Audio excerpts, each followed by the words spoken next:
नमस्कार दोस्तों, prudent education में आपका स्वागत है। मैं ओपी यादव बाल मनोविज्ञान लेकर आपके सामने उपस्थित हूँ। परीक्षा में टेट और सी टेट में 30 प्रश्न इससे आते हैं। 5 खंडों में से एक है, तो समय के रहते यदि इसका अध्ययन हम बारीकी से कर लें तो 30 प्रश्न इससे मिलेंगे और बिंदुवार हम इसका अध्ययन करेंगे टॉपिक वाइज, जिससे आपका कुछ छूट न पाए। सिलेबस में दिया है बाल विकास एवं शिक्षण विधियां। तो बाल विकास एवं शिक्षण विधियां पढ़ने के लिए हमें सबसे पहले मनोविज्ञान का सहारा लेना होगा। उसका शिक्षा के द्वारा उसका कैसे उपयोग किया गया, शिक्षा का सहारा लेना होगा, तब हम बालक के बारे में समझ पाएंगे। जैसे बालक का विकास, बाल विकास बालक केंद्र में होता है। केंद्र में शिक्षा के द्वारा इसका विकास, शिक्षा के द्वारा, और इसके मानसिक अध्ययन, इसका मानसिक अध्ययन,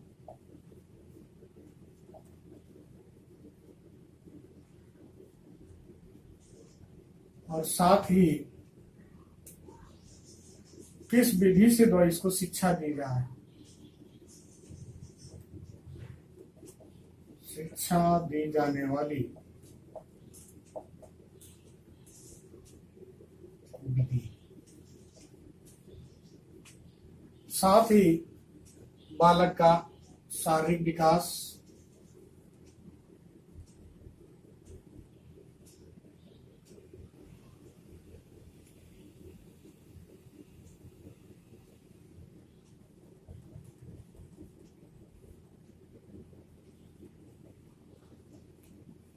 इन सभी का अध्ययन हमें करना है। साथ साथ सबसे पहले हमें बाल विकास समझने के लिए मनोविज्ञान को जानना होगा। मनोविज्ञान को, फिर शिक्षा को, फिर शिक्षा मनो, दोनों को मिलाकर शिक्षा मनोविज्ञान,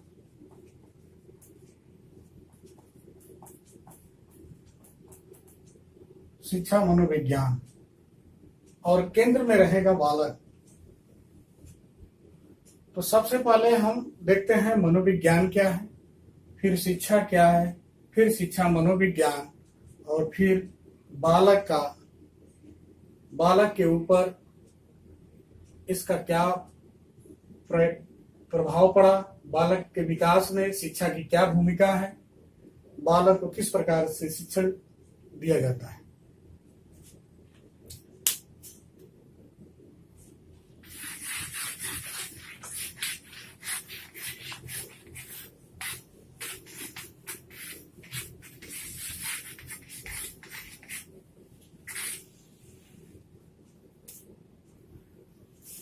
तो सबसे पहले हमें मनोविज्ञान को समझना होगा। मनोविज्ञान,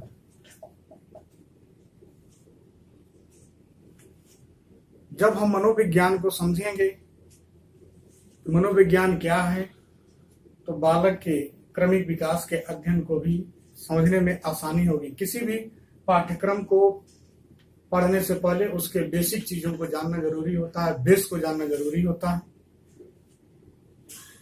तो सबसे पहले मनोविज्ञान क्या है। मनोविज्ञान एवं शिक्षा मनोविज्ञान,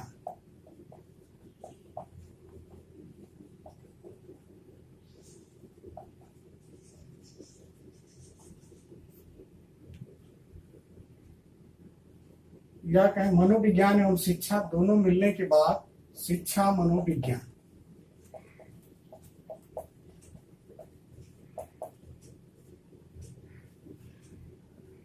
तो सबसे पहले हम मनोविज्ञान को देखते हैं। मनोविज्ञान, मनोविज्ञान का शाब्दिक अर्थ की बात करें, अगर हम मनोविज्ञान के शाब्दिक अर्थ की बात करें तो मनोविज्ञान का शाब्दिक अर्थ होता है मन का विज्ञान।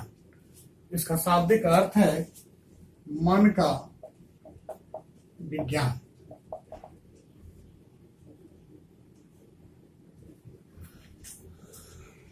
इसकी परिभाषा, मनोविज्ञान व्यवहार तथा मानसिक प्रक्रियाओं का वैज्ञानिक अध्ययन है। मनोविज्ञान में हम व्यक्ति के व्यवहार का अध्ययन करते हैं या बालक के व्यवहार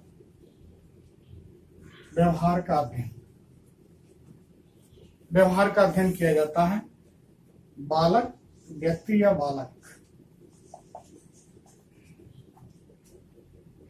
बालक के व्यवहार का अध्ययन किया जाता है। हम इसको कह सकते हैं मनोविज्ञान व्यवहार तथा मानसिक प्रक्रियाओं का वैज्ञानिक अध्ययन है। मनोविज्ञान की उत्पत्ति दर्शन शास्त्र से हुई है। दर्शन शास्त्र से, यानी मनोविज्ञान पहले दर्शन शास्त्र के एक भाग के रूप में पढ़ा जाता था या अध्ययन किया जाता था। बाद में यह इससे अलग विषय के रूप में आया। इसकी अंग्रेजी होती है साइकोलॉजी।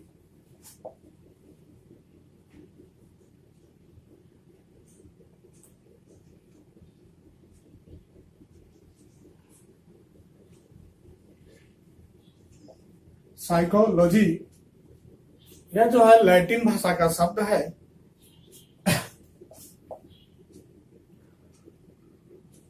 यह जो है लैटिन भाषा के दो शब्दों साइको और लोगस से मिलकर बना है। साइको का अर्थ होता है आत्मा और लोगस का अर्थ होता है विज्ञान, अर्थात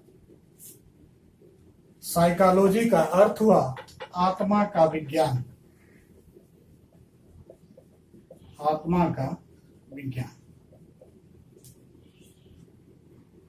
दोस्तों, धैर्यपूर्वक पूरा वीडियो देखें। एक एक चीजें क्रमबद्ध रूप से आप जब पढ़ लेंगे तो आपका बेसिक पूर्ण रूप से तैयार हो जाएगा, ताकि आगे चीजें समझने में आसानी होगी। मेरे द्वारा दी गई अगर जानकारी अच्छी लगे तो चैनल को सब्सक्राइब करें, लाइक करें और शेयर भी करें। साइकोलॉजी लैटिन भाषा के दो शब्दों साइको और लोगस से मिलकर बना है। साइको का अर्थ होता है आत्मा, लोगस का अर्थ होता है विज्ञान, जिसका शाब्दिक अर्थ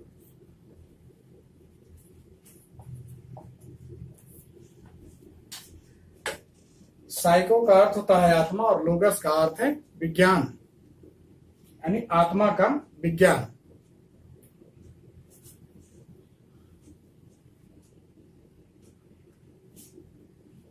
साइकोलॉजी शब्द का सबसे पहले प्रयोग रुडोल्फ गोल्काय ने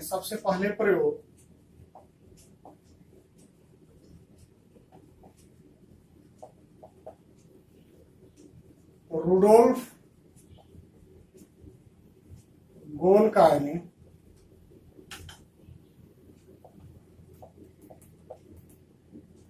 गोल्काय महोदय ने 1590 में किया था।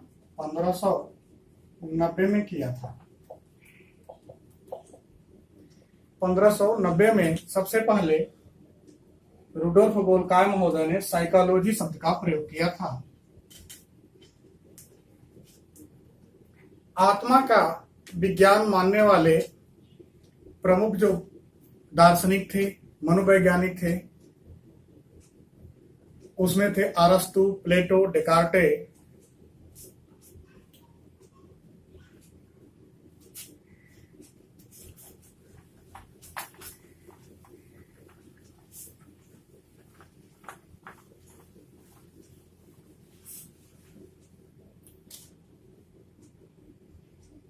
आत्मा का विज्ञान मानने वाले दार्शनिक या मनोवैज्ञानिक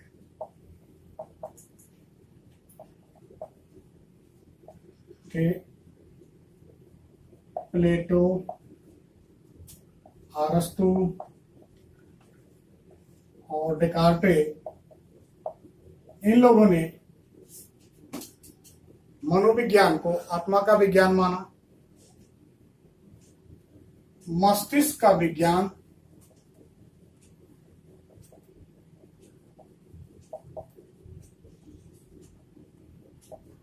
पोम्पोनोजी महोदय, पोम्पोनोजी ने माना कि मनोविज्ञान मस्तिष्क का विज्ञान है। जो वर्तमान में आधुनिक मनोविज्ञान है या आधुनिक मनोविज्ञान के जो जनक हैं विलियम जेम्स हैं।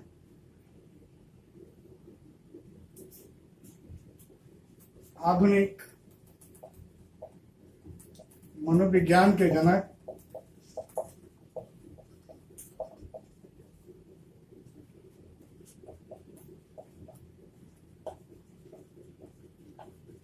विलियम जेम्स हैं। प्रयोगात्मक मनोविज्ञान के जनक विलियम वुंट हैं। प्रयोगात्मक मनोविज्ञान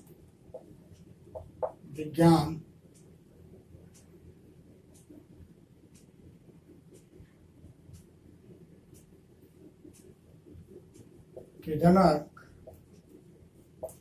विलियम वुंट।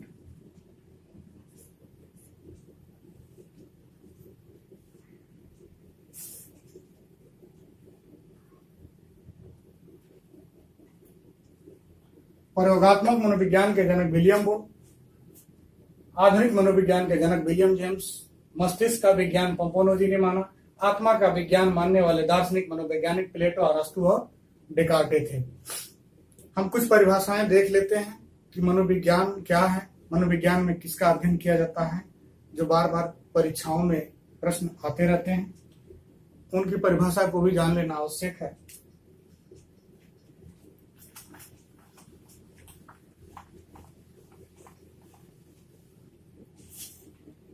वाटसन के अनुसार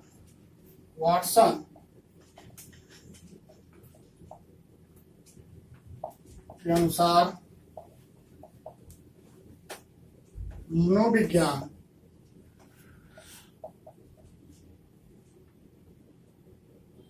व्यवहार का धनात्मक विज्ञान है।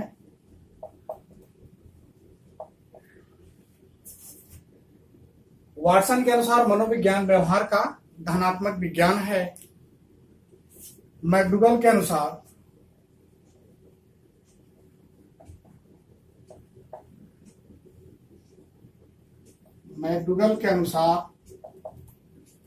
मनोविज्ञान आचरण एवं व्यवहार का यथार्थ विज्ञान है।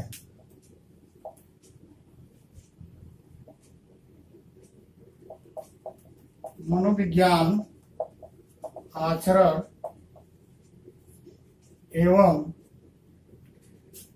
एवं व्यवहार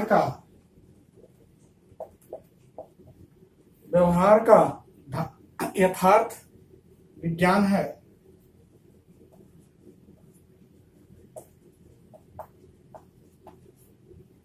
मनोविज्ञान आचरण एवं व्यवहार का यथार्थ विज्ञान है। क्रो एंड क्रो महोदय के अनुसार मनोविज्ञान मानव व्यवहार व संबंधों का अध्ययन है। क्रो के अनुसार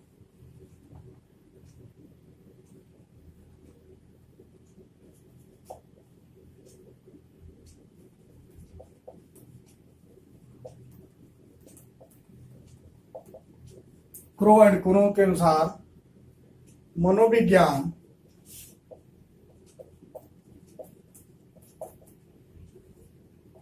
मानव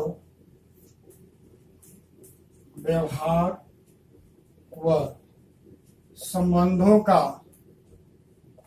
अध्ययन है। आप एक कॉपी लीजिए, एक कलम लीजिए, आप इसको नोट्स में लिख लीजिए। जब तक इसको आप रटेंगे नहीं, यह याद होने वाला नहीं, बार बार पढ़ना पड़ेगा। ऐसे अभी भूल जाता है, तो इसको कम से कम 2 बार 3 बार पढ़ें, नोट्स बनाएं। अगर हम उपयुक्त परिभाषाएं को देखें, वाटसन के अनुसार व्यवहार का धनात्मक, मैकडूगल के अनुसार आचरण एवं व्यवहार का, क्रो एंड क्रो के अनुसार मानव व्यवहार व संबंधों का अध्ययन। तो इन परिभाषाओं से इस निष्कर्ष निकलता है कि, या हम कह सकते हैं कि मनोविज्ञान का जो विषय है मानव व्यवहार का अध्ययन करना है। या इन परिभाषाओं से कह सकते हैं कि मनोविज्ञान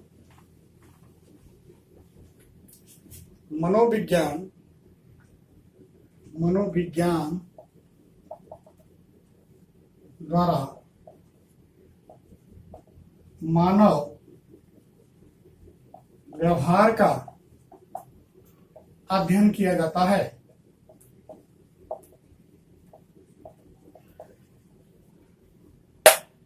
अब तो हमने जो है देख लिया कि मनोविज्ञान क्या है। अब हम देखते हैं शिक्षा। इसके बाद हम देखते हैं शिक्षा। लेकिन शिक्षा जानने से पहले हमने देखा कुछ चीजें। हमने देखा कि व्यवहार का अध्ययन, वर्तमान में मनोवैज्ञानिकों ने बताया व्यवहार का अध्ययन।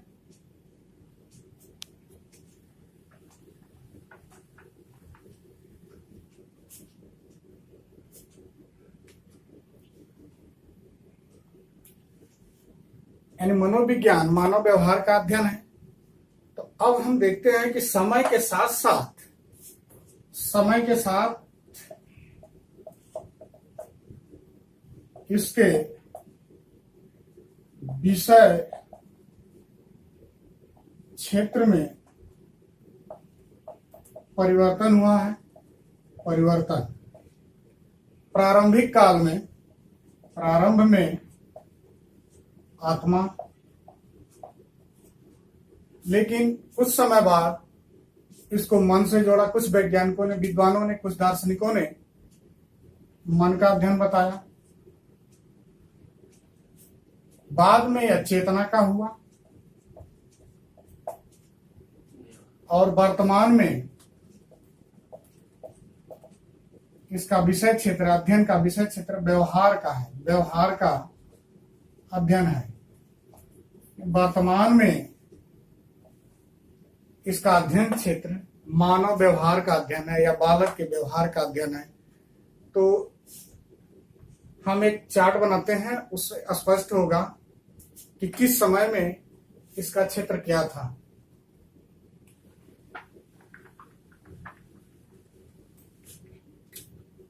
जैसे प्राचीन विषय क्षेत्र, प्राचीन समय में, प्राचीन समय में विषय क्षेत्र, इसमें थे प्लेटो, अरस्तु और डेकार्टे।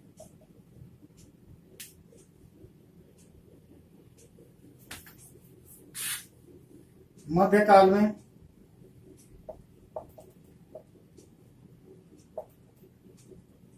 इसका विषय क्षेत्र मन का अध्ययन। प्राचीन काल में प्लेटो, अरस्तु, डेकार्टे ने आत्मा का अध्ययन बताया था प्रारंभ में। मध्यकाल में मन का। आधुनिक युग में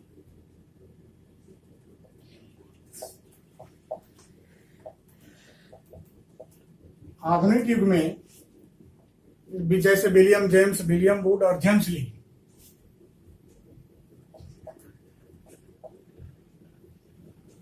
William Wood, James Lee, William Wood और विलियम जेम्स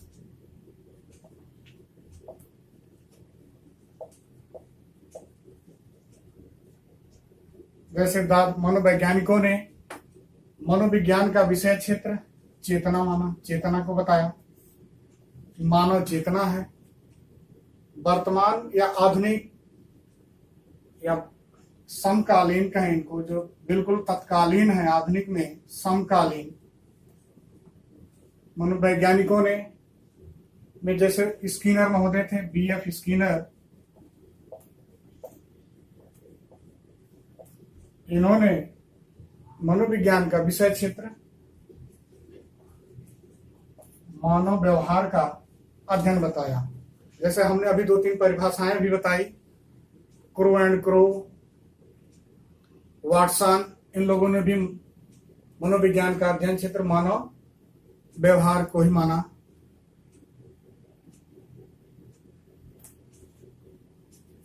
यह एक परिवर्तन दर्शाता है। यह दर्शाता है कि यह आत्मा से प्रारंभ हुआ, मन, चेतना और व्यवहार तक पहुंचा। इस क्षेत्र में भी विकास हुआ, परिमार्जन हुआ है। या कहें कि जैसे जैसे मनुष्य ने ज्ञान या अर्जित किया या जैसे आवश्यकता पड़ी, उसके विषय क्षेत्र के अध्ययन में भी परिवर्तन हुआ। तो यह था मनोविज्ञान या मानव जाति के ज्ञान में के दृष्टिकोण में कई बार परिवर्तन, इसी तरह से भी कह सकते हैं। तो उसी के साथ साथ इसके विषय के क्षेत्र में जो है अध्ययन के क्षेत्र में परिवर्तन हुआ। हम आगे देखते हैं शिक्षा क्या है। जब हम यह देख लेंगे कि शिक्षा क्या है, तब स्पष्ट होगा कि शिक्षा मनोविज्ञान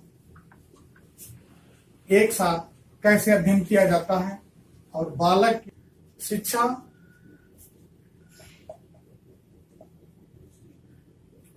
शिक्ष धातु में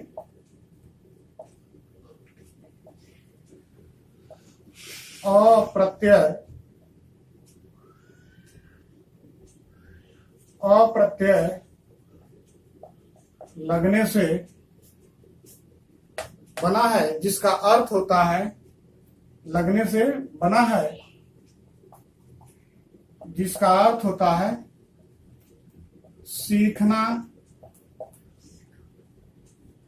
और सिखाना। सीखना और सिखाना अर्थात शिक्षा का अर्थ हुआ सीखना और सिखाना। हम प्राचीन भारतीय समाज की बात करें तो 2 प्रकार की शिक्षाएं दी जाती थी, एक वैदिक कालीन शिक्षा और एक बौद्ध कालीन शिक्षा। वैदिक कालीन, दूसरा बौद्ध कालीन। बौद्ध कालीन शिक्षा वैदिक कालीन शिक्षा में वैदिक साहित्य के अंतिम भाग, वैदिक कालीन शिक्षा में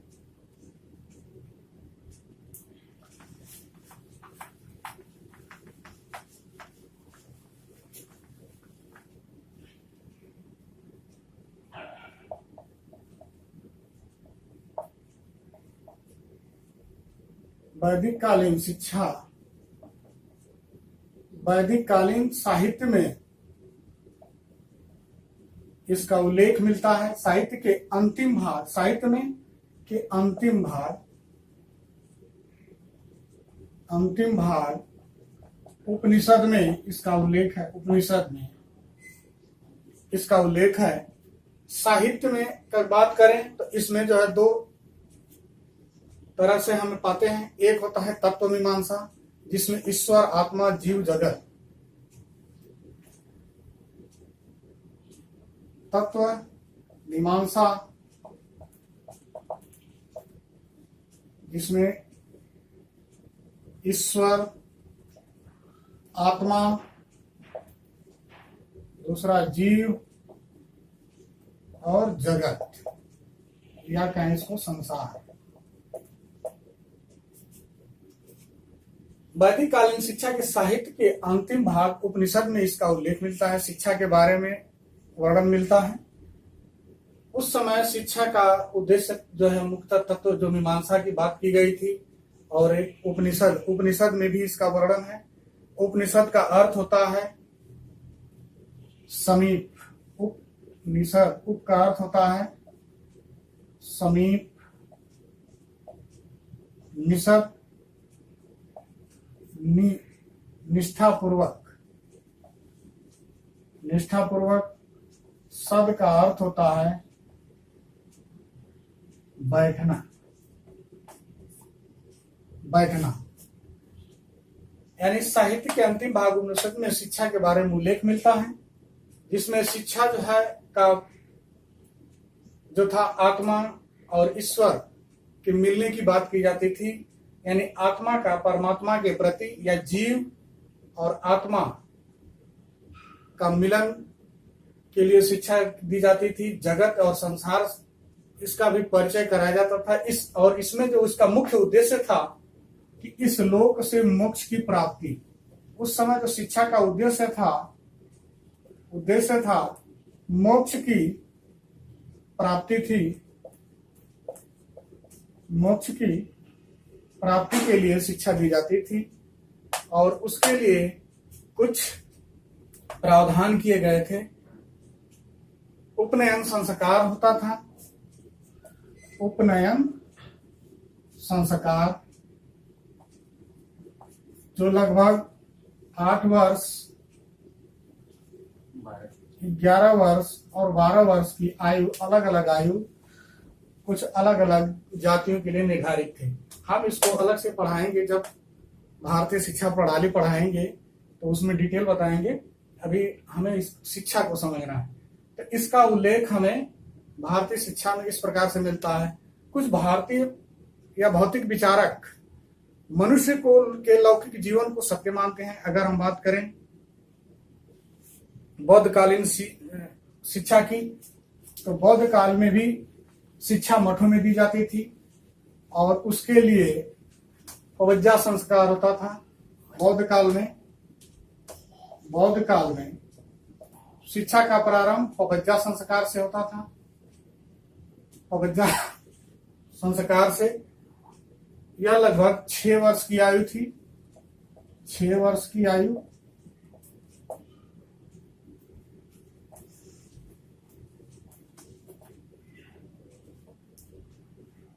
यह दोनों ही प्राथमिक शिक्षा के समय कराए जाने वाले कुछ संस्कार थे। उस समय शिक्षा का उद्देश्य होता था व्यक्ति की अपेक्षा परलोक को सुधारना और मोक्ष की प्राप्ति का साधन मानता था। और उस समय की शिक्षा बालक को अनुशासन में रख कर दी जाती थी, लेकिन परिमार्जन, परिशोधन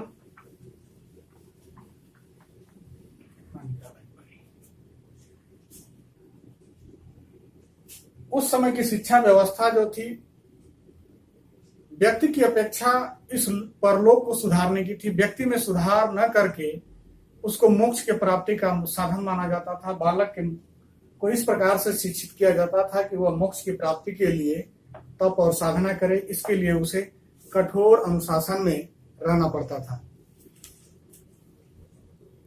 वही भौतिकवादी विचारक थे। भौतिकवादी विचारक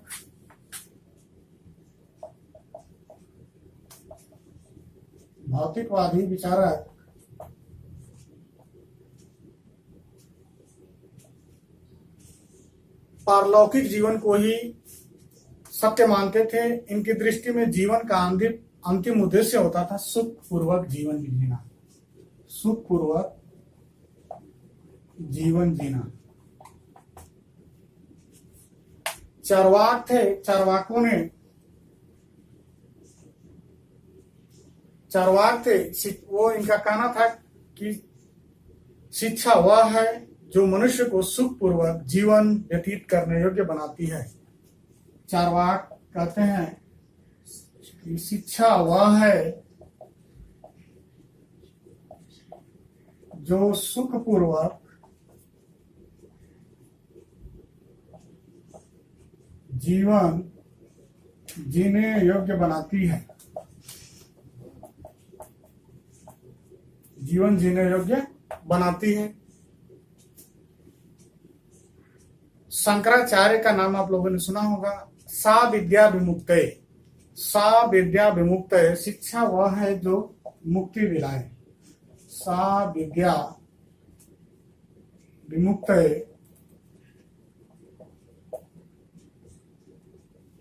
अर्थात शिक्षा वह जो मुक्ति दिलाए,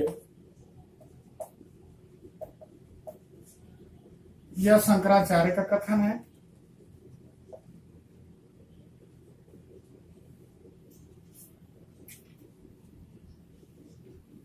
आधुनिक युग के महान विद्वान स्वामी विवेकानंद, इन्होंने बताया कि मनुष्य की अंतर्निहित पूर्णता को अभिव्यक्ति करना ही शिक्षा है। मनुष्य की अंतर्निहित पूर्णता को, मनुष्य की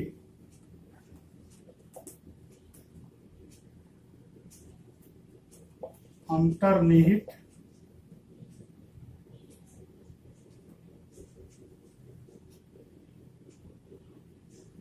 पूर्णता को अभिव्यक्ति करना ही शिक्षा है। स्वामी विवेकानंद।